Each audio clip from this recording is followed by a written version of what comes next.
les pratiques qui se commettent réellement, les péchés qui se commettent réellement dans le monde et qui ne doivent pas se trouver au milieu des saints.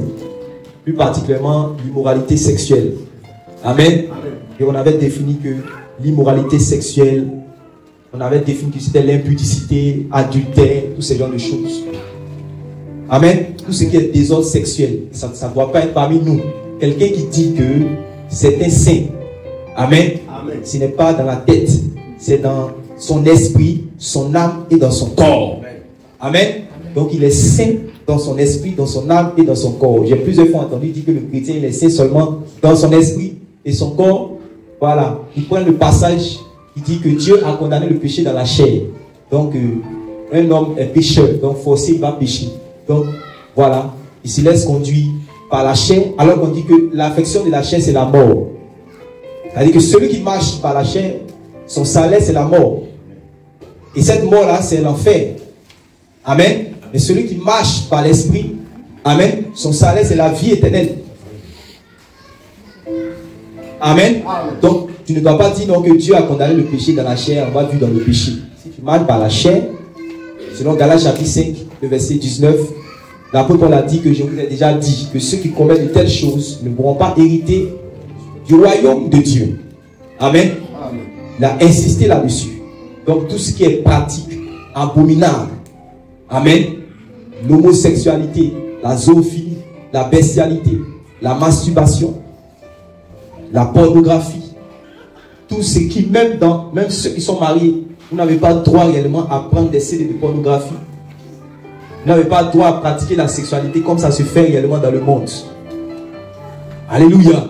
Donc toutes ces choses, nous avons vu cela. Dieu vous a fait don de l'intelligence, il vous a accordé la sagesse, il vous a donné des membres, il vous a donné la santé.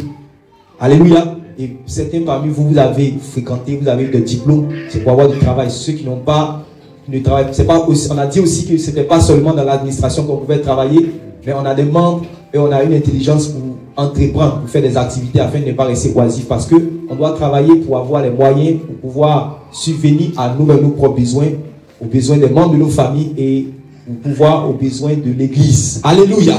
De notre prochain. Donc nous continuons maintenant dans 1 Thessaloniciens chapitre 4. Et l'apôtre Paul avait dit, à partir du verset 8, du chapitre 4, il avait dit quelque chose de très fondamental. Je veux que tu lises cela. Chapitre 4, verset 8, il avait dit quelque chose de très fondamental. Oui. Celui donc qui s'estime au-dessus de ses règles, oui, et ne leur prête aucune attention, méprise non une autorité humaine, mais celle de Dieu. Voilà. Donc, ce n'était pas des prescriptions. Ce que nous disons, ce n'est pas un homme qui le dit, mais c'est Dieu même qui le veut. C'est la volonté de Dieu. La volonté de Dieu, c'est que ses enfants puissent marcher saintement. Amen. Amen. Ses enfants puissent marcher saintement. Le Seigneur Jésus a dit, soyez saints comme votre Père Céleste qui est dans les cieux est saint. Soyez parfaits comme votre Père Céleste qui est dans les cieux est parfait. Donc nous marchons vers la perfection. Amen. Amen. Très bien. Donc maintenant nous commençons le verset 13. Suivez très bien maintenant. 1 Thessaloniciens chapitre 4 verset 13. Chers frères, nous aimerions vous dire encore quelques mots au sujet de ceux qui sont endormis de leur dernier sommeil. Nous ne voulons pas vous laisser dans l'ignorance ou dans l'incertitude à leur sujet, afin que vous ne vous désoliez pas comme le reste des hommes qui n'ont pas d'espérance. Amen. Donc l'apôtre Paul parle du reste des hommes. La dernière fois on avait vu qui c'est que le reste des hommes.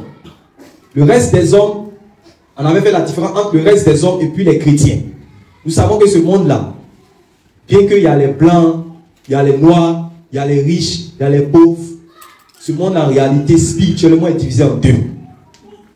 Amen. Amen. Quand Dieu regarde, quand Dieu et puis les anges regardent la terre, ils voient pas, c'est-à-dire que ce qu'ils regardent en premier, ce n'est pas qui est blanc puis qui est noir, qui est pauvre mais qui est riche. Ce qu'ils regardent en premier, c'est ceux qui sont soit chez Dieu et ceux qui ne sont pas chez Dieu. C'est comme ça le monde est divisé. Le monde que nous voyons en guerre, il y a deux protagonistes. Amen. Le royaume des ténèbres, le royaume de Dieu. Le royaume des ténèbres, le chef de ce royaume, c'est le diable, Satan. Il travaille avec ses démons. Et voilà leur ministère. Ils ont un ministère d'accusation. Ils ont un ministère de séduction. Ils ont un ministère de quoi? De rébellion. ils ont un ministère d'intimidation, un ministère de persécution. Pour garder tous les projets réellement de Dieu. Amen. Maintenant, dans le royaume de la lumière, le royaume de Dieu, c'est le royaume de la lumière. Il y a un ministère de vie. Amen. Amen. Un ministère de restauration. Un ministère de bénédiction. Un ministère de prospérité. Un ministère de salut. Voilà. Un ministère de salut. Alléluia. Amen. Un ministère de guérison.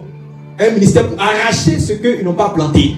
Jésus a dit, je vais arracher tout ce que mon Père n'a pas planté sera arraché et déraciné. Gloire à Dieu. Qui a déjà entendu cette parole, puis l'a vu la main. Voilà. Je vais arracher tout ce que mon Père n'a pas planté. Alléluia. Amen. Donc c'est ainsi que le monde réellement est divisé. Quand Dieu a choisi le peuple d'Israël, il avait seulement qu'un seul peuple. Tous les autres n'étaient pas son peuple. Amen. Tous les autres peuples n'étaient pas son peuple. Donc le peuple d'Israël était le peuple choisi. C'est eux qui étaient les élus. Le peuple saint. Donc les autres peuples ne connaissaient pas l'Éternel. Amen. Les autres ne connaissaient pas l'Éternel. Mais maintenant, quand le Christ est venu, il est venu pour que nous, la promesse qui était réservée aux enfants d'Israël, nous puissions avoir part aussi à cette promesse. Amen. Amen. Donc, étant donné que nous avons cru en Christ, nous sommes aussi rentrés chez Dieu. Sinon, avant, nous n'étions pas le peuple de Dieu. Le peuple de Dieu, c'était les enfants d'Israël. Écoutez-moi très bien. Le peuple de Dieu, c'était les enfants d'Israël. Parce que Dieu s'est révélé à leur père qui était Abraham. Amen. Amen. Et quand le Seigneur Jésus il est venu lui-même, il a dit pendant son ministère qu'il n'était pas venu pour... Il est venu que pour les brebis perdues d'Israël. Amen. Mais c'est après, dans Jean chapitre 10, le verset 16, qu'il va dire que j'ai encore d'autres brebis qui ne sont pas de cette bergerie. Celles-là, il faut que je les amène. Mais il a commencé d'abord son ministère chez les Juifs. Amen. C'est pour ça qu'il va dire que le salut vient des Juifs. Et quand vous allez lire Éphésiens chapitre 2, vous allez comprendre par là, à partir du verset 11 là-bas, que le peuple de Dieu, c'était réellement les Juifs. Je veux que vous lisiez ça, Éphésiens chapitre 2, le verset 11. Je commence par là pour nous montrer comment en fait le monde est divisé. Éphésiens 2, 11. Éphésiens chapitre 2, verset 11. Oui. Ne perdez pas de vue votre ancienne condition. Ne perdez pas de vue, vous les non-juifs là. Qui est non-juif parmi nous ici? Qui est juif parmi nous? Qui est non-juif? Tout le monde, vous qui êtes ivoirien, non? Vous n'êtes pas juif. C'est pas ça. Il dit, l'apôtre Paul vous parle ici. Oui, il dit quoi? Ne perdez pas de vue votre ancienne condition. Ne perdez pas de vue votre ancienne condition. Rappelez-vous que de naissance, vous qui n'êtes pas des juifs, vous étiez traités d'incirconcis par ceux qui se disent circoncis. Donc il y avait des circoncis, c'était les Abraham et leurs descendants. Vous comprenez? Oui. À cause d'un rite extérieur accompli sur eux. Donc c'est eux qui étaient circoncis, les autres étaient des incirconcis parce qu'ils ne connaissaient pas Dieu. Parce que le signe de l'alliance entre Dieu et puis réellement Abraham et son peuple, c'était la circoncision. Amen. C'est pour cela que quand Moïse voulait partir faire l'œuvre de Dieu, puis n'avait pas fait circoncis son enfant, Dieu voulait le tuer. Qui a vu ce passage aussi dans la Bible? Voilà. Continuons. Verset 12. Oui. Souvenez-vous qu'à cette époque, lorsque vous viviez sans le Christ, vous n'aviez aucune part au droit du peuple élu de Dieu. Vous n'aviez aucune part au droit du peuple élu de Dieu. Donc il y avait un peuple élu de Dieu qui avait ses droits à lui. Et les autres qui n'étaient pas ce peuple-là n'avaient aucun droit avec Dieu, ne connaissaient pas Dieu. C'est clair? Si vous lisez même le psaume 147, le verset 19 à 20, vous allez voir que là-bas, Dieu a dit qu'il a donné sa loi à Israël. Il a fait connaître ses commandements à Israël. Il n'a pas agi ainsi pour les autres peuples. Amen. Amen. Oui. Vous étiez tenus à l'écart des alliances basées sur les promesses. Vous étiez tenus à l'écart des alliances basées sur les promesses. Faites à Israël. Faites à qui? Israël. Donc Dieu avait fait ses promesses à un peuple qui était Israël. Oui. Vous n'aviez donc rien à attendre de l'avenir. Donc vous n'aviez rien à attendre par rapport à Dieu. Vous savez, ce matin, il y a des personnes qui peuvent se lever et puis aller au palais présidentiel. Pourquoi? Parce qu'il y a un rendez-vous, parce qu'on les a fait une promesse, parce qu'on les connaît là-bas. Mais toi et moi, si on ne nous connaît pas, on ne peut pas rentrer comme ça au palais présidentiel. Parce qu'on ne nous a fait aucune promesse. Amen. Le président de la République ne nous connaît pas. Mais son fils peut rentrer là-bas. Amen. Ses cousins peuvent rentrer là-bas. Le premier ministre peut rentrer là-bas. Parce que réellement, ils se connaissent. Qui connaît Qui connaît le président de la République ici? Personne ne connaît le président de la République? D'accord, ils sont déjà vaccinés. Gloire à Dieu. C'est qui maintenant le président de la République connaît ici? Amen. Donc nous tous on connaît son nom. On sait que oui c'est le président de la République. Nous on peut dire on le connaît, mais lui ne nous connaît pas. Or la connaissance selon Dieu en réalité ça, elle est réciproque. Si je connais Dieu, Dieu aussi doit me connaître. Gloire à Dieu. Le Seigneur Jésus m'a dit que celui qui garde les commandements, bon, mon Père l'aimera, je l'aimerai, je me ferai connaître à lui. Voilà pourquoi beaucoup de personnes n'ont pas allé au ciel. Hein? Vous qui êtes derrière vous me suivez, non? Parce que les gens disent, je connais Dieu. Mais si Dieu lui ne te connaît pas, tu ne peux pas aller au ciel. Amen. Amen. Donc, le fait que toi tu connaisses Dieu ne te suffit pas pour que tu puisses être chez Dieu. Il faut que Dieu lui-même, il te connaisse. Gloire à Dieu. Donc c'est comme ça que nous étions éloignés de Dieu. Vas-y. Vous n'aviez donc rien à attendre de l'avenir. Vous n'aviez donc rien à attendre de l'avenir. Aucun moyen d'accéder auprès de Dieu. Aucun moyen d'accéder auprès de Dieu. Donc les fétiches, tout ce que nos ancêtres nous avaient dit, que oui, si nous faisons cela, nous connaissons Dieu, ça c'est l'ancêtre qui nous avait légué cela. En réalité, ce sont des choses, ce sont des chimères.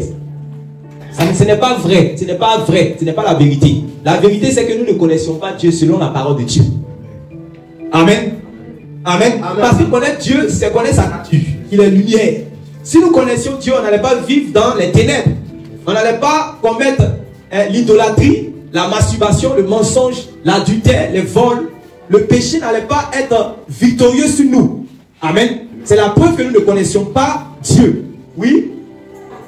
Vous viviez sans espérance et sans Dieu dans ce monde. Donc, vous viviez sans espérance. C'est le mot espérance qui nous intéresse. Vous viviez sans espérance et sans Dieu dans ce monde. Et sans Dieu dans ce monde. Oui. Verset 13. Oui. Mais maintenant. Oui. Par votre union avec Jésus-Christ. Par votre union avec Jésus-Christ. Vous qui étiez autrefois les éloignés. Vous qui étiez autrefois les éloignés. Vous êtes devenus des proches parce que le Christ a versé son sang pour vous. Vous êtes devenus maintenant des proches parce que le Christ a versé son sang pour vous. Et vous a introduit avec nous dans la sphère de l'amour de Dieu. Et vous a introduit avec nous dans la sphère de l'amour de Dieu. Gloire à Dieu. Amen. Voilà pourquoi je dis que le monde là est divisé en deux. Amen. Amen. Il y a le peuple de Dieu et puis il y a le peuple de Satan. Qui croit en ça? Il y a le peuple de Dieu et il y a le peuple de Satan. Le peuple de Dieu, c'est-à-dire que Dieu avait ses habitants au ciel. Maintenant Dieu a décidé d'avoir ses habitants sur la terre. Son peuple était le peuple juif. C'est clair, c'est démontré dans la parole de Dieu. Amen. Maintenant, Dieu voulait avoir plusieurs autres enfants qui ne sont pas dans la bergerie. C'est pour ça la parole de Dieu dit dans le livre de Jean que la parole est venue chez les siens. Les siens ne l'ont pas reçu. Mais à tous ceux qui l'ont reçu, à tous ceux qui croient en son nom, elle a donné le pouvoir de devenir enfant de Dieu. Donc, pour que tu puisses devenir enfant de Dieu, il faut que tu sois uni avec la parole de Dieu. C'est la parole qui a le pouvoir de te prendre dans le camp du diable pour t'emmener chez Dieu. Sinon, tu es considéré comme enfant du diable, comme faisant partie des ténèbres, comme citoyen des ténèbres, même si ta nationalité est américaine. Même si tu voyages partout, même si tu as un travail, même si tu es bien habillé, même si tu es bien parfumé, même si tu es riche ou que tu sois pauvre. Mais tant que tu n'as pas fait alliance avec le Fils de Dieu, tu ne pourras pas être retiré des ténèbres pour que tu sois bâti, tu sois établi dans le royaume de la lumière. Donc c'est pour ça qu'il dit que le monde est divisé en deux. On ne regarde pas d'abord qui est riche ou qui est pauvre, qui est blanc ou qui est noir. Les gens se battent pour dire non, qu'il y a un Jésus noir. D'autres disent non, il y a un Jésus blanc. Ils font des palabres inutiles. Dieu est esprit. Et il faut que ceux qui l'adorent en esprit et en vérité. Gloire à Dieu. Amen. Donc l'essentiel c'est de savoir de quel côté tu te trouves. Donc le monde est divisé en deux. Maintenant, ceux qui sont dans l'autre côté dans le monde, qu'est-ce que la parole de Dieu dit par rapport à eux? On dit non seulement ils sont sans Dieu, ils sont sans Christ. Ils sont éloignés de Dieu et ils sont sans espérance. Vous comprenez? Sans espérance, ça veut dire que quand ils vont mourir demain, ils ne savent pas ce qui va se passer par rapport à eux. Ils sont sans espérance. Amen. Amen. Ils s'en vont comme ça pour aller réellement subir leur sort. Ils ne savent même pas ce qui va se passer. Ils s'en vont comme des gens qu'on envoie à l'abattoir. Amen. comme des gens qu'on envoie à l'abattoir. Ils ne savent pas, ils marchent comme ça. Souvent, c'est pour ça que quand je regarde, souvent il y a les caricatures, bien les images, bien les petites vidéos, on voit sur des gens, une multitude de personnes qui marchent sur un chemin, puis arriver devant eux là, il y a comme un gros trou. Et en bas, c'est le feu. C'est-à-dire l'âge est spacieux, le chemin qui mène à la perdition, il y a plusieurs qui empruntent ce chemin. Quand tu n'as pas d'espérance, ça veut dire que tu ne sais pas ce qui va se passer après ta mort. Amen. Amen. Amen. Amen. Moi, les enfants de Dieu, eux, ils ont été avisés que Dieu a réservé un feu au jour du jugement pour punir ceux qui ne sont pas unis à lui, ceux qui ne le connaissent pas, ceux qui ont marché selon la volonté du diable en pratiquant le péché. Car le salaire du péché, c'est la mort. Et c'est cette voie-là que nous étions en train de marcher. À vive allure, on est en train de partir. Mais Dieu nous a fait grâce, nous avons entendu sa parole. Nous avons cru en sa parole. Et nous sommes détournés maintenant de ce chemin-là. Amen. Amen. Parce que tu ne peux pas marcher sur ce chemin large de péché-là. Et puis un jour entrer réellement au ciel. On ne rentre pas au ciel au hasard. Ce n'est pas comme jeu de loto. Amen. Ce n'est pas comme BetClick. Ce n'est pas comme millionnaire là. Jeu qu'on jouait avant. Où tu joues et puis par hasard tu te trouves en même temps. Tu es un million. Ça ne marche pas comme ça. Amen. Il y a un chemin pour entrer au ciel. Alléluia. Amen. Il y a une vérité pour entrer au ciel. Et il y a une vie pour entrer au ciel. Gloire à Dieu. Amen. Il faut connaître le Fils de Dieu en la personne du Seigneur Jésus-Christ. Gloire à Dieu, qui est venu sur la terre, qui a marché dans la justice, accomplissant la volonté du Père, ayant souffert sous Ponce Pilate. Il est mort, il a été crucifié, il est mort, il a été enseveli. Alléluia. Et le troisième jour, il n'est pas resté dans la tombe. Il est ressuscité d'entre les morts. Il a montré la différence entre ceux qui se réclamaient d'être les dieux sur la terre et puis lui. Gloire à Dieu. Amen. Parce que tous ils sont morts. Ils sont restés dans le tombeau. Mais lui seul, il est sorti vainqueur de la tombe. Alléluia. Amen. Alléluia. Amen. Et le jour même qu'il est ressuscité, il y a eu des signes. Le soleil a refusé réellement de donner son éclat. En plein jour, toute la terre est devenue des ténèbres. Parce que le juste qui ne méritait pas de mourir est mort. Mais il est mort à cause de nous. Il est mort parce qu'il voulait nous délivrer réellement de cette vaine manière de vivre que nous avons hérité de nos pères. Alléluia. Amen. Alléluia. Amen. Il n'est pas resté en bas. Gloire à Dieu. Amen. Pour que la mort n'ait pas de victoire sur nous. Parce que s'il était resté en bas, la mort allait avoir de victoire sur nous. Tous ceux qui sont venus dans le monde n'avaient pas de victoire sur la mort. Selon Romains chapitre 5, la Bible dit à partir d'Adam jusqu'à Moïse. Alléluia. Amen. La mort a régné. Et même si ceux qui n'étaient pas sous la loi, la mort a régné. C'est pour ça que quelle que soit ta corpulence, même si tu dis tu es le taille-ci, un jour tu vas mourir. Gloire à Dieu. Amen. Quel que soit ton talent, quelle que soit ton éloquence, quel que soit ton argent, quel que soit ce que tu possèdes, un jour tu vas mourir, tu n'as pas le pouvoir sur la mort. Gloire à Dieu. Amen. Gloire à Dieu. Amen. Et il fallait quelqu'un qui allait prouver que Dieu avait raison de dire que lui va ressusciter les gens d'entre les morts. Amen. Parce que Dieu avait promis ça à des justes comme Daniel. Dieu avait promis à des justes comme Job qu'un jour il allait les réveiller de la mort. Gloire à Jésus. Amen. Gloire à Jésus. Amen. Mais qu'est-ce qui prouve que cela est vrai? Qu'est-ce qui prouve qu'un jour les gens vont se réveiller de la poussière de la terre? Il a fallu que réellement le Fils de Dieu lui-même vienne accomplir cela. Alléluia. Amen. Alléluia. Amen. Et 3 jours après sa mort, il est ressuscité. Amen. Amen. Dans les morts, il est sorti vainqueur. Amen. Et il a montré la preuve que Dieu va ressusciter les morts. Amen. Gloire à Dieu. Amen. Dieu va ressusciter les morts. Et les gens ne doivent plus être réellement sans espérance dans le trouble et dans la peur. À l'époque où nous étions au temps des Thessaloniciens, il y avait des philosophes qui étaient là. Et les gens venaient avec des théories. Les gens venaient avec des pensées humaines, les sagesses humaines. On dit que la résurrection, ça n'existe pas. Qu'il y a une vie sur la terre. Profitons de la vie. Mangeons, buvons, car demain nous allons mourir. Donc, ce que vous voyez aujourd'hui, là, quand on dit qu'il fait chaud dans ce cercueil, on ne sait pas quand on va mourir. C'est les DJ qui chantent cela, non? Il y a longtemps ça existait, avant qu'eux-mêmes viennent, il y a longtemps que ça existait, il y a des gens qui disaient cela. Mais la vérité triomphe toujours. Amen. Et Dieu a donné une preuve certaine en ressuscitant Jésus-Christ dans les morts. Dit que, alléluia, après la mort, là, il y a une vie. Amen. Après la mort, il y a une vie. Mais le problème, c'est que, comme je disais tout à l'heure, nous, puisque nous ne connaissions pas Dieu, parce que nous n'avons pas connu le Christ, amen, parce que pour connaître Dieu, il faut connaître le Christ. Personne ne peut être connu de Dieu, personne ne peut être ami de Dieu sans avoir fait alliance avec le Christ. C'est le Christ qui nous unit à Dieu. Amen. C'est le Christ qui nous présente à Dieu. C'est le Christ qui nous place dans la famille de Dieu. Amen. C'est le Christ réellement qui fait de nous enfants de Dieu. Par lui, nous devons être fils adoptifs de Dieu. Gloire à Dieu. C'est pour ça, quelle que soit ta religion, il y a d'autres qui disent non, que nous sommes tous enfants de Dieu. Vous ne pouvez pas être tous enfants de Dieu si vous n'avez pas choisi Jésus-Christ. Gloire à Dieu. C'est choquant, mais c'est la vérité divine. Donc, 1 Thessaloniciens chapitre 4, verset 13. Verset 13. Oui. Chers frères, nous aimerions vous dire encore quelques mots au sujet de ceux qui sont endormis de leur dernier sommeil. Donc, ici maintenant, ce sont les frères en Christ qui ont cru, mais qui sont morts. Donc, c'est demande. Nous avons choisi Jésus. Et nous sommes persécutés. D'autres parmi nous-mêmes sont morts à cause de leur foi en Jésus. Les idolâtres les ont tués. Amen. Amen. Les gens de ce monde les ont tués, les pécheurs, les rebelles les ont tués. Mais où est-ce qu'ils vont aller après leur mort? Puisque vous nous avez enseigné, vous les apôtres, nous avez enseigné que Jésus-Christ revient bientôt. Et il va venir chercher ses enfants. Mais voilà ces enfants qui sont en train de mourir. Où est-ce qu'ils vont aller? Amen. C'est ça qui a fait qu'ils étaient dans l'inquiétude. Ils se demandaient quel était le sort de leurs frères en Christ. Amen. Amen.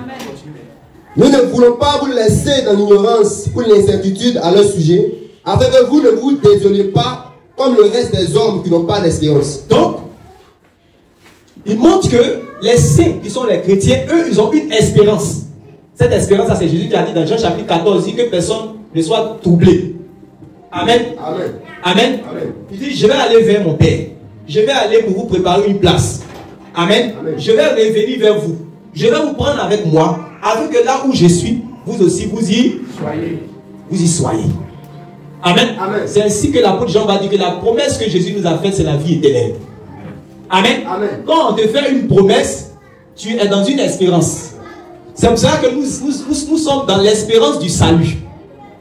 Qui est dans l'espérance du salut comme moi ce matin ici? Amen. Gloire à Dieu. Amen. Quand on te fait une promesse pour dire à quelqu'un que je vais te marier. Amen. Amen. Je vois une fille, une soeur. Amen. Que je veux marier. Je lui fais la promesse. Je dis que, ah, ma soeur, je veux que tu sois ma femme. Donc là, tu viens de lui faire une promesse. Quand tu lui fais cette promesse, elle est dans une espérance maintenant. Si elle a dit oui là, ça veut dire qu'elle espère un jour que tu la maries.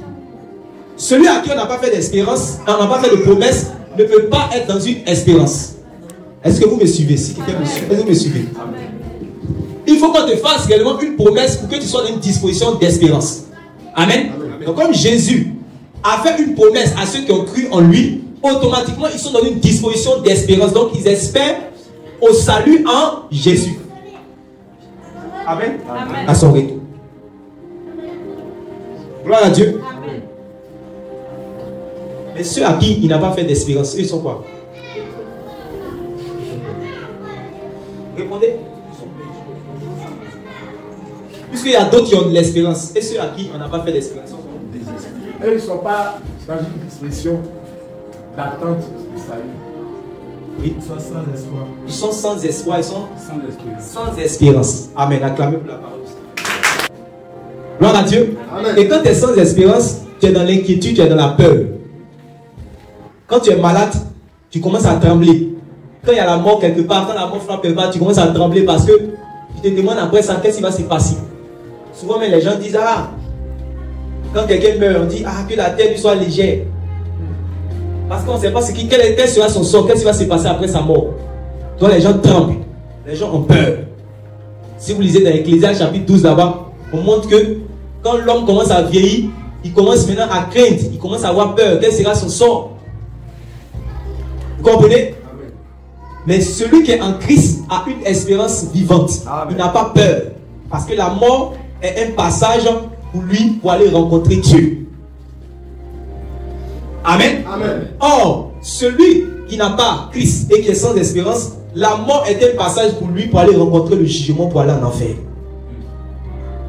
Vous comprenez la différence maintenant? Vous comprenez la différence? Parce qu'il n'a pas choisi sur cette terre, il n'a pas eu d'avocat. Il y a une accusation qui pèse sur tous ceux qui n'ont pas d'avocat. Est-ce que vous me suivez? Le diable s'appelle l'accusateur, non? comment il accuse les hommes? Malheur, péché.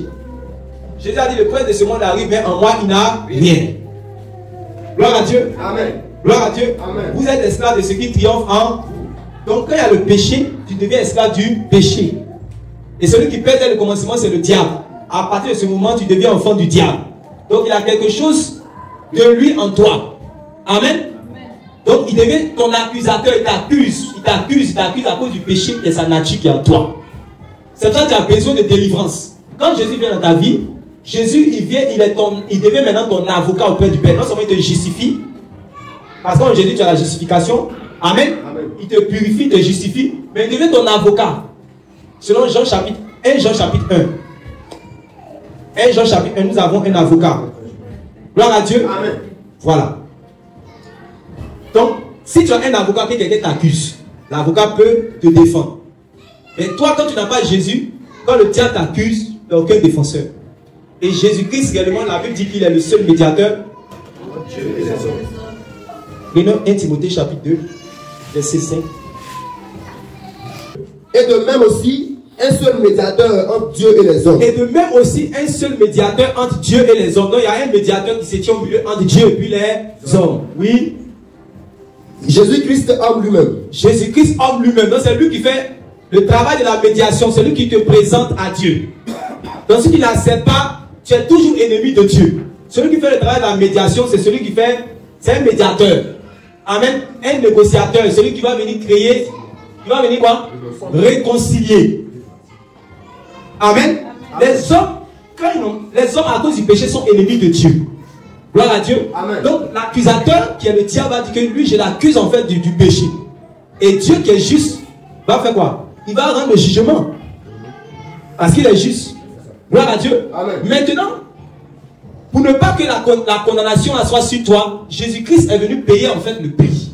Est-ce que tu me comprends? Pour que ce qui devait tomber sur toi, ça tombe sur lui. Quand tu crois en lui, ce qui devait tomber sur toi, ça tombe sur lui. Donc, le diable, quand il t'accuse, automatiquement, le sang de Jésus parle pour toi. Amen. Qui comprend ce matin? Amen. Le diable, quand il t'accuse, le sang de Jésus, le fait que tu as placé ta foi en lui, que tu vis en lui, automatiquement, ça veut dire que ça vient pour annuler l'acte dont les ordonnances te condamnent. Gloire à Dieu. Amen. Et c'est ça qu'on appelle la justification. Vous me suivez? C'est ça qu'on appelle la justification. Donc tu es justifié parce qu'il y a un avocat qui plaide pour toi. Il y a un sang qui est versé pour toi. Le sang est juste. Donc il a fait le travail de la médiation. Il t'a réconcilié avec Dieu. Lui le verset 6, vas-y. Verset 6. Il s'est offert lui-même un sacrifice afin de libérer l'humanité. Il s'est offert lui-même un sacrifice afin de libérer l'humanité. Dans d'autres versions, dit qu'il s'est fait lui-même en rançon pour tous. Voilà, qui s'est offert lui-même en rançon pour tous. Gloire à Dieu. Amen. Gloire à Dieu. Acclame pour le Seigneur Jésus. Acclame pour le Seigneur Jésus. Donc c'est ainsi que tu auras maintenant une espérance. Tu feras partie du peuple à qui Dieu a fait la promesse d'un salut au dernier jour. Alléluia. Amen. D'un salut au dernier jour. Gloire à Dieu. Amen.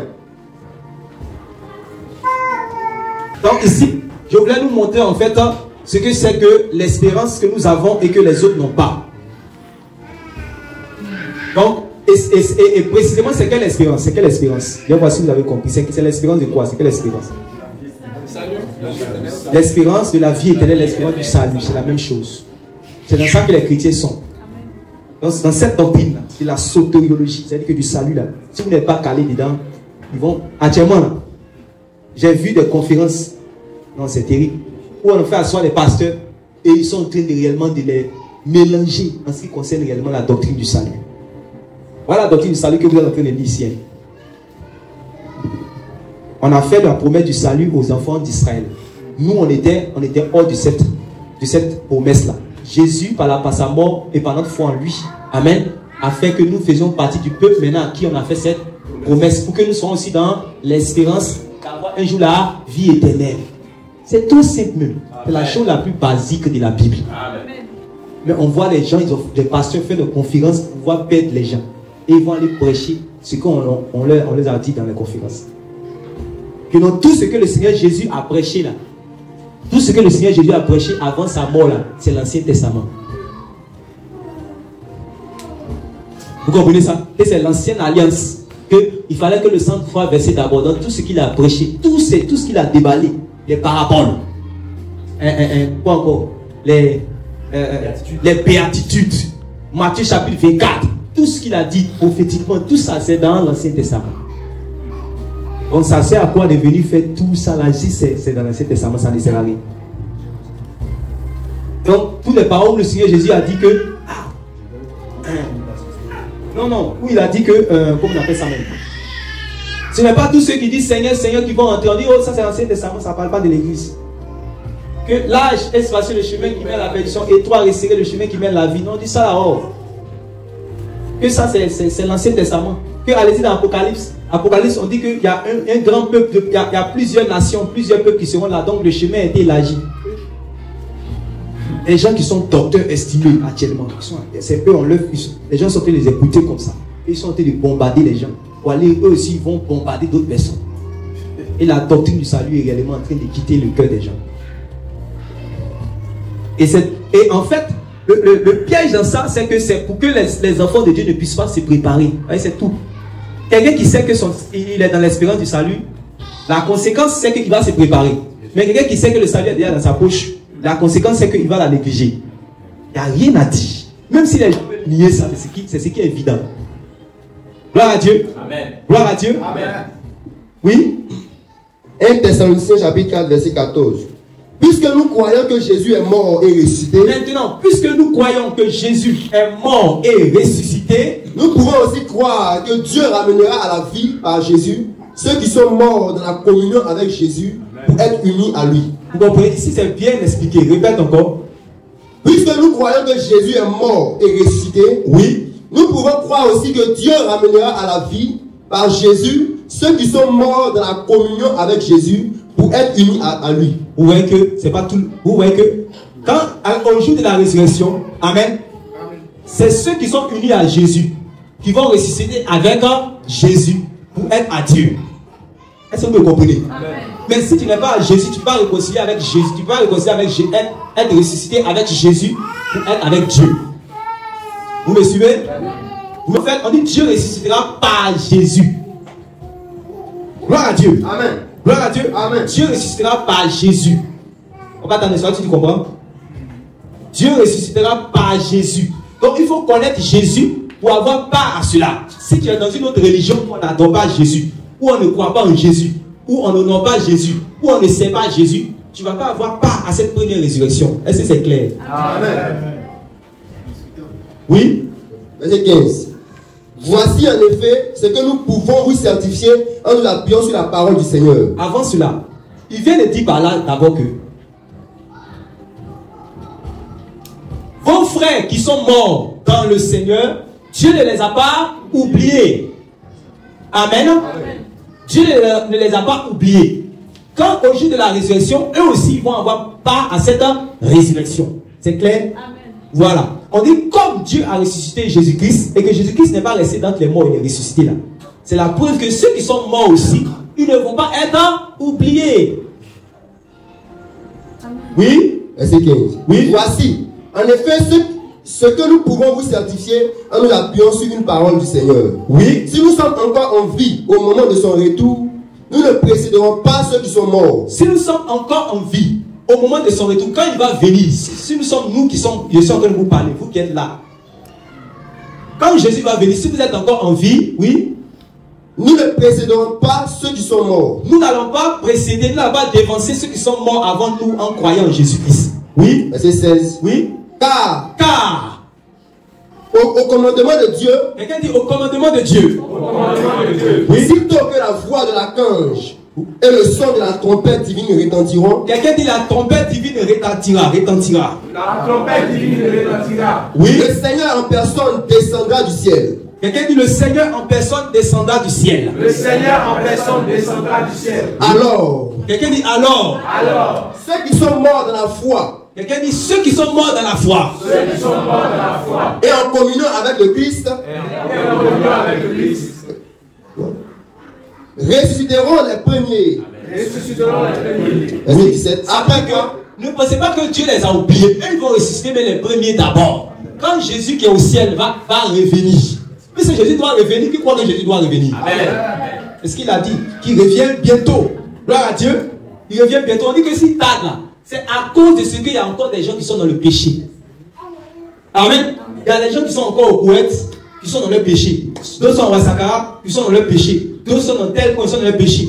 Amen. Amen. Et avant que Jésus n'arrive là, il ne faut pas qu'ils soient en retard. Nous, on doit aller les chercher pour qu'ils puissent entrer dans le repos, afin que lorsque Jésus va venir, ils puissent aller aussi avec eux. Amen. Voilà. C'est pour ça qu'on se repose. Quand nous voit, les gens nous voient dans la rue en train de prêcher.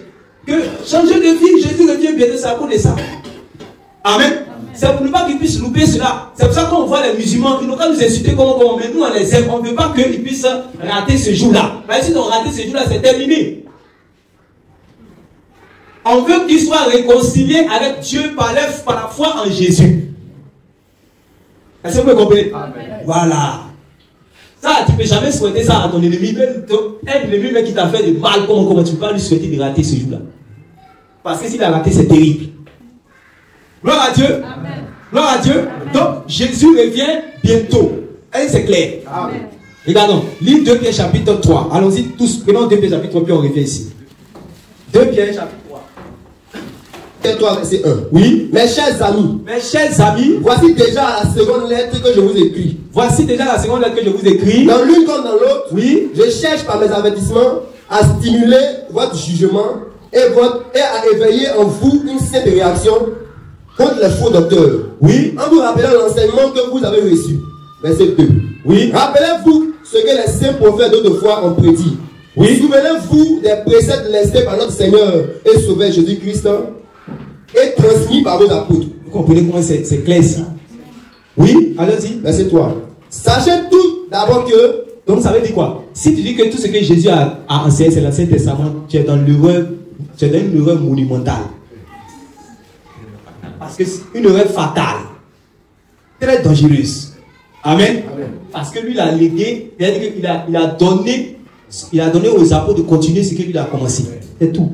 Oui, allons-y. Sachez tout d'abord que, oui, dans les derniers temps, des moqueurs viendront. Des moqueurs viendront. Des hommes vivant au gré de leur passion. Oui. Ils tourneront votre foi en ridicule. Oui. Disant. Oui. Verset 4. Eh bien, cet avènement promis, c'est pour quand? C'est quand Jésus va venir. Ah, toi là, tu as duré là-bas, hein? Tu es Jésus ou bien? C'est ce qu'ils disent, non? Oui. Quand tu es Jésus ou bien, tu as duré toi là-bas. Parce que nous disons chaque fois, quand nous prêchons que Jésus revient bientôt, et jusque-là, il n'est pas encore venu. Alors qu'ils ne savent pas, on va vous dire pourquoi il n'est pas encore venu. Oui, allons-y. Nos ancêtres sont morts. Nos ancêtres sont morts. Et tout continue son cours. Oui. Depuis que le monde est mort, rien n'a changé. Oui, c'est ce qu'ils disent. Depuis que le monde est mort, rien n'a changé. Nos ancêtres sont morts, la vie continue. Oui. Verset 5. Ceux qui raisonnent ainsi sont de mauvaise foi. Oui. En effet, ils font semblant d'ignorer qu'autrefois Dieu a parlé pour appeler les cieux et la terre à l'existence. Ils font semblant d'ignorer que autrefois, c'est par la parole de Dieu que le néant a eu existence. Oui. La terre émergea de l'eau. Oui. Et l'eau est son élément principal. Oui. Verset 6. Mais un jour, quelqu'un dit mais un jour. Oui. Par l'eau, à l'appel de cette même parole de Dieu, oui, le monde d'alors fut détruit. Quelqu'un dit le monde d'alors fut détruit. Le monde d'alors fut détruit. Voilà. Donc il y a eu un monde avant ce monde-là. Qui sait ça? Ils ne savent pas ça. Les moqueurs ne savent pas ça. Parce que tu ne peux pas savoir ça et puis te moquer. Ils ne savent pas que le monde où on est là, il y a eu un monde avant ça. Ça c'est la Bible qui dit ça. Au temps de Noé. Oui.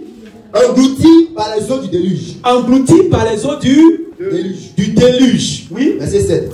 Quant à la terre et aux cieux actuels, oui, ils sont gardés par cette même parole divine. Donc, le monde alors a été détruit par l'eau que Dieu a envoyée, l'eau du déluge. Maintenant, il y a le monde actuel maintenant qui doit attendre aussi son jugement. Mais ça ne sera pas le même élément que Dieu va utiliser pour détruire. Le monde alors, c'est l'eau que Dieu a pour détruire. Amen. Amen. Maintenant, le monde actuel, oui, Ils sont gardés par cette même parole divine. Ils sont gardés par cette même parole divine. Et réservés pour être détruits par le feu qui s'allumera le jour du jugement. Réservés pour être détruits par le feu qui s'allumera le jour du jugement. Est-ce que vous comprenez? Ce jour, on appelle ça le jour de la colère de Dieu. Est-ce que vous comprenez? La colère de Dieu. Quand Dieu a détruit l'ancien monde, qui était le monde de Noé là, quand il a détruit par les eaux, on dit tout a été détruit. Mais évidemment, les poissons vont rester en vie. C'est pas ça? Puisqu'ils sont dans l'eau. Mais le monde réellement le monde dans lequel nous sommes, cette destruction va se faire par le feu. Et les prophètes avant ont prophétisé ce jour-là. Regardons cela, allons-y dans Sophonie, chapitre 1. Sophonie, chapitre 1. Regardez ce que Dieu va dire. Sophonie, chapitre 1. Sophonie, chapitre 1. Oui. Verset 1. Parole de l'Éternel. Adressant sous le règne de Josias. Oui. Fils d'Aman. Oui. Roi de Juda à Sophonie. Oui. Fils de Couchi. Fils de Guédalia. Oui. Descendant d'Amaria et d'Ézéchias. Oui. Verset 2. Je vais tout balayer de la surface de la terre. Je vais tout balayer de la surface de la terre. L'Éternel le déclare. L'Éternel le déclare. Verset 3. Oui. Je balayerai les hommes. Je vais balayer les hommes. De même que les bêtes. De même que les bêtes. Je balayerai aussi les oiseaux dans les cieux. Même les oiseaux qui sont dans le ciel seront balayés. Et les poissons des mers. Au temps de Noé, je n'ai pas touché les poissons. Mais la destruction qui arrive, même les poissons ne seront pas épargnés. Tout ce qui fait trébucher les méchants. Tout ce qui fait trébucher les méchants aussi ne sera pas épargné. Oui. Je retrancherai les humains. Je vais retrancher les humains. De la surface de la terre. De la surface de la terre. L'Éternel le déclare. L'Éternel le déclare. Verset 4. Oui. Je vais lever la main contre le peuple de Juda. Je vais lever la main contre le peuple de Juda. Selon qu'il est écrit, le chemin de Dieu va commencer par sa maison. Oui. Et contre tous ceux qui habitent Jérusalem. Et contre tous ceux qui habitent Jérusalem. Je supprimerai de ce lieu. Donc vous avez vu que même dans le peuple de Dieu, Dieu détruit ceux qui ne marchent pas bien dans son peuple. C'est pas quelque chose de nouveau. Oui. Je supprimerai de ce lieu ce qui subsiste de Baal. Je supprimerai de ce lieu ce qui subsiste de Baal. Tous les idoles, toutes les idoles, toutes les statues, tous les théraphim, tous les lieux de pèlerinage où Dieu n'est pas invoqué. Tous ces endroits seront détruits. Oui. Je ferai disparaître le souvenir de ces déservants effrénés. Oui. Verset 5. Je ferai disparaître tous ceux qui se prosternent devant l'armée du ciel. Je ferai disparaître tous ceux qui se prosternent devant l'armée. C'est-à-dire que les esprits, les démons, les anges déchus qui apparaissent dans leur éclat, dans le ciel. Les gens font leur statue. Vous se prosternez devant. Parce que quand, regardez, autant avec les Astartés, les Dianes d'Éphèse, vous avez vu, les Artémis, amen, les Baals, c'était des démons qui apparaissent réellement dans les cieux avec un éclat, comme réellement des anges de lumière. Mais en réalité, ils ont été chassés de par Dieu, ils ont été chassés de chez Dieu. Mais pour séduire les hommes sur la terre, ils prennent réellement une apparence éclatante. Amen. C'est dans ça que les gens ont fait les images de Marie, là. Marie du catholicisme, c'est dans ça. Quand vous lisez dans Jérémie, c'était la reine du ciel, Artémis.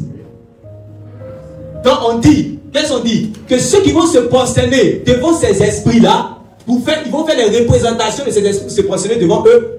Au dernier jugement, Dieu va les détruire. C'est ce que Dieu a dit. Amen. Amen. Oui. Je ferai disparaître tous ceux qui se prosternent devant l'armée du ciel. Je ferai disparaître tous ceux qui se prosternent devant l'armée du ciel, ceux qui adorent aussi le soleil et la lune, qui se prosternent devant la lune, qui se prosternent devant le soleil. Dieu va les faire disparaître de la terre. Oui. Sur la toit de leur maison. Oui. Et ceux qui se prosternent devant l'Éternel et jurent par lui, tout en prêtant serment au nom de Moloch. Donc ceux aussi qui disent que ils adorent l'Éternel, ils servent l'Éternel, mais en temps, ils sont victimes réellement du péché. Ils adorent les faux dieux. Ils ont en bas de leur fauteuil, réellement en bas de leur maison, des chapelets, des statues bizarres, des choses, des bails qu'on les a donnés, des adorations familiales, des amulettes, tout ce que tu caches dans le lieu secret là. Et puis tu viens le dimanche à l'église pour dire Hosanna, Alléluia, Jésus revient bientôt. Ça, on appelle ça l'hypocrisie. Alléluia. Amen. Un pied dedans, un pied dehors, c'est dehors. Ce n'est pas dedans. Avec Dieu, c'est tout ton corps, ton esprit, ton âme et ton corps tout entier à l'Éternel. Mais si tu mets une partie dedans, une partie dehors, tu es dehors. C'est ça que Élie a dit au temps de Jézabel. Et il avait dit qu'il avait deux enfants d'Israël. Que si c'est l'Éternel qui est Dieu, allez vers l'Éternel. Arrêtez de clocher des deux côtés. Tu ne peux pas en même temps être un chrétien adorateur de Dieu et en même temps, dès qu'il y a fait des Bakinou, tu vas pour aller, où il y a Bakinou pour aller chercher les filles là-bas. Les fêtes d'Ignam, les fêtes de génération, où tu vas mettre réellement ta poitrine au dehors. Toi, une jeune fille, tu vas marcher dans la rue, tout le monde va te dire que tu es belle.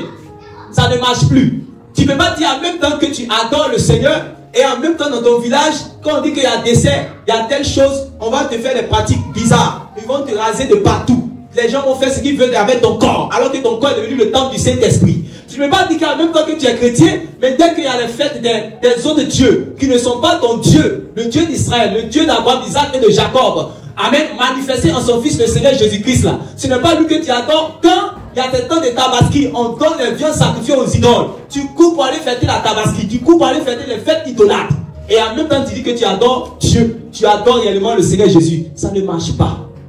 Gloire à Dieu. Amen. Ceux qui sont en train de clocher des deux côtés, ceux qui sont dans cette hypocrisie, on dit quand le temps arrivera, le jour de la colère, ils seront rasés de la terre. Oui. Et ceux qui se détournent de l'Éternel. Et ceux qui se détournent de l'Éternel. Ils ne se soucient pas de lui. Ils ne se soucient pas de lui. Et qui ne le consultent pas. Quand on leur parle, on leur dit qu'en réalité, toi ta vie là, c'est parce que Dieu a eu pitié de toi que tu vis. Tu étais néant. C'est Dieu qui a eu pitié de toi qui t'a fait que ta mère et ton père sont rencontrés pour que réellement ils puissent avoir fécondation pour que tu puisses venir au monde. Chaque jour tu traverses la route, d'autres traversent cette route là, ils sont morts. Toi tu traverses la route, Dieu t'a fait grâce à tu n'as pas eu d'accident. D'autres n'ont pas de toit. Dieu te fait la grâce, tu as un toit, il n'y a pas le soleil qui te frappe, ni la pluie qui te frappe. Quand ils sont en train de marcher au dehors, ils n'ont même pas d'habits, mais toi tu as des habits. Quand ils sont à la maison tranquillement, il y a l'éboulement de terre. Ils tombent, ils meurent. Mais toi, Dieu t'a fait la grâce. Tu es stable, tu vis. C'est un moyen pour que tu puisses croire en Dieu. Amen. Gloire à Dieu. Amen. Il est en train de te montrer, réellement sa bonté comme ça pour que tu puisses savoir qu'il existe. Gloire à Dieu. Amen. Tout ça, c'est pour nous montrer d'abord qu'il y a un jour que Dieu a réservé pour pouvoir détruire. Continue ce que l'apôtre Pierre disait. Qui comprend la parole de Dieu, tu vas acclamer le Seigneur Jésus.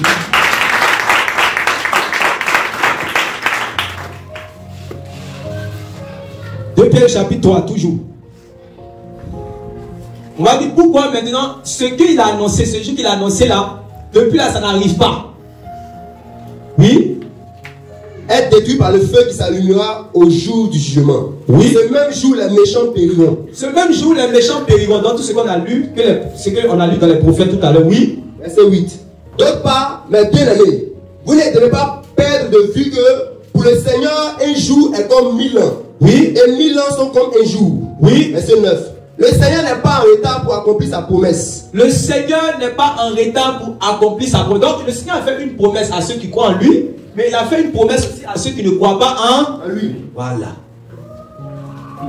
Est-ce que vous me comprenez? Amen. Il a fait une promesse à ceux qui croient en lui, mais il a fait aussi une promesse à ceux qui ne croient pas en lui. Ceux qui croient en lui, il dit qu'il va les sauver. Ceux qui ne croient pas en lui, il dit qu'il va les punir. Est-ce que vous me comprenez? Amen. Ceux qui croient en lui, il va les sauver par Jésus. Ceux qui ne croient pas en lui, il va les punir par le feu de Jésus. Oui.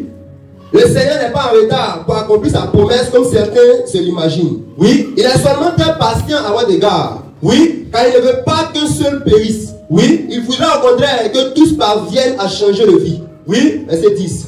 Donc, il tarde parce qu'il veut que tous parviennent à changer de vie. Amen. Amen. Amen. Amen. Et ça aussi, il faut que les gens puissent savoir, il faut que l'église puisse savoir. Il ne tarde pas pour que les gens puissent se marier, puissent voyager, puissent déménager, puissent avoir travail, puissent avoir beaucoup d'argent. Viens Jésus, tu vas avoir beaucoup d'argent. Viens Jésus, tu vas travailler. Viens Jésus, tu vas avoir ce ça. Non. Il tarde parce qu'il faut que toi qui n'es pas en Jésus, tu sois en Jésus. C'est ça d'abord. Gloire à Dieu. Oui. Mais le jour du Seigneur viendra. Il viendra de façon aussi soudaine et inattendue qu'un voleur. Donc ce jour-là va venir d'une manière soudaine et inattendue. Oui. En ce jour-là, les cieux exploseront avec un fracas terrifiant. Oui. Les éléments brasés se désintégreront. Oui. Dans une déflagration universelle. Oui. Et la terre périra dans cet incendie avec tout ce qu'elle renferme. Oui. Verset 11. puisque cet univers doit être aussi détruit, On dit, puisque cet univers doit être aussi détruit, combien devant vous vous êtes efforcés de rester attachés à Dieu c'est un moyen pour vous de ne pas réellement courir après les choses de ce monde, et de mener une vie qui lui soit entièrement consacrée. mais de marcher dans la sanctification. Verset 12. Oui. Vivez dans l'attente de l'avènement du jour de Dieu. Attendez-vous à ce que le Seigneur Jésus arrive. Et en même temps, travaillez pour en hâter la venue. Oui. Ce jour-là, il est vrai. Les cieux embrasés se dissoudront. Oui. Les éléments en feu liquéfieront. Oui. Mais vous, Même vous, non mais nous, Oui. nous attendons ce que Dieu a promis. mais nous attendons ce que Dieu a promis. Ça, c'est pas la même promesse. Oui. De nouveaux cieux Oui. et une nouvelle terre Oui. où la justice habitera. Alléluia. Oui. Verset 14. C'est pourquoi, mes bien-aimés, vivez dans cette perspective. Attendez la réalisation de ses promesses. Oui. Faites tous vos efforts pour que Dieu vous trouve pur et irréprochable. Faites tous vos efforts pour que Dieu vous trouve pur et irréprochable, Dans la sérénité et la paix avec lui. dans la sérénité et la paix avec lui. Ce jour-là, ça ne doit pas venir te trouver quand tu es dans la colère. Ce jour-là, ça ne doit pas venir te trouver, tu es dans les palabres. Ce jour-là, ça ne doit pas venir te trouver, tu es dans le manque de pardon. Ce jour-là, ne doit pas te trouver réellement dans les bistrots. Ce jour-là, ne doit pas te trouver à l'hôtel, en train de commettre l'immoralité sexuelle avec ton copain. Ton copain que tu ne vas pas laisser là, c'est lui qui va t'envoyer en enfer. Quand tu ne pourras pas monter vers les cieux, non. C'est lui qui va te dire, toi et puis moi on est mariés. Tu ne peux pas monter. Quand ceux qui sont réellement mariés avec l'alcool, amen, ils sont mariés avec l'alcool, l'ivoirierie, quand ils vont vouloir monter, l'ivoirierie va dire, toi et puis moi on est mariés.